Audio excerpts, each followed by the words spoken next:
งานซ่อมคาดรถคาดยานเวลารถไปแต่เขาเลขยะเขาเกียร์ยะเห็นปะคาดมันยานต้องนี้ยอกหลายเถื่ออย่างใดสาเหตุนี่แม่น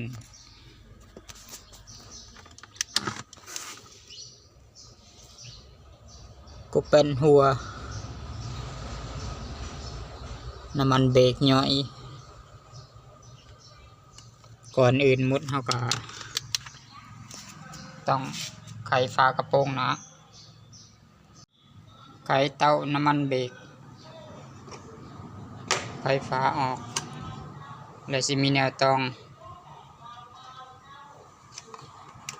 ใส่แสลงดูดเพื่อเอาน้ำมันเบรกออกให้เกลี้ยงหมดน้ำมันเบรกที่ดูดออกมาแล้วจะเห็นว่าเป็นน้ำขุ่นสีแดงจากนั้นจึงใส่ครีมปากแหลมครบตัวนี้ดึงตัวนี้ออกเพื่อเอาน้ำมันเบรกถอกออกมันค้างในสายนี่ต่อมาจึงเข้ามาในห้องครับก้มซองเบิ่งในบอนแป้นขาดแป้นเหยียบขาดอาจจะเห็นว่าเป็นน้ำย่อยปับถอดสลักออก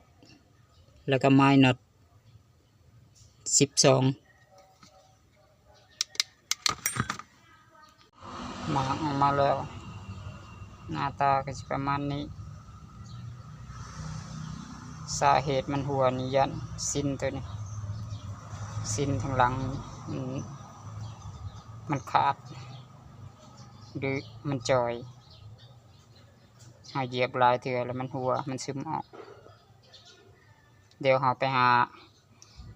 คนครัวเบิงเอาแต่มันคล้ายคือกันกับตัวนี้ซื้อใหม่ได้มาแล้วอันใหม่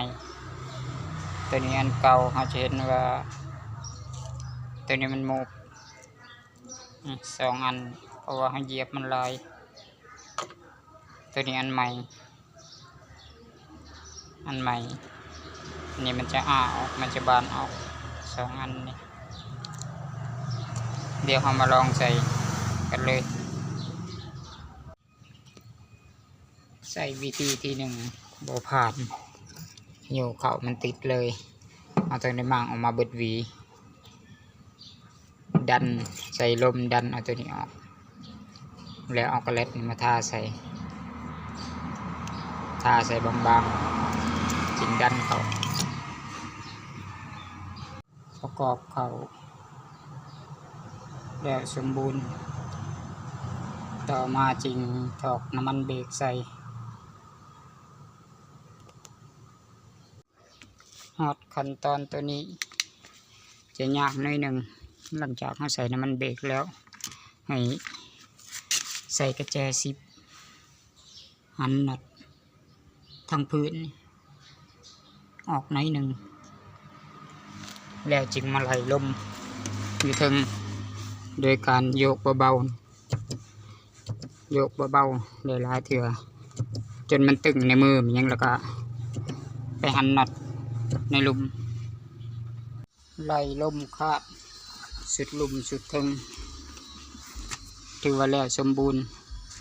ถ้าขาดย่านเฮาปะมันยังเนี่ยมันสิบ่เด้งขึ้นมาไวๆเหมือนกับเฮาใส่สปริงใส่ลอซอความดันมันได้หลังจากเสร็จแล้วก็ให้ล้างใส่น้ำล้างทั้งในทั้งนอกเพราะว่าน้ำมันเบรกนี้มันเป็นสารกัดกร่อนเฮ็ดให้เหล็กและยางเปื่อยเหล็กนี่เข้าสนิมได้ก็ถือว่าเบิดเท่านี้งานใส่งานเปลี่ยนก็เป็นคาด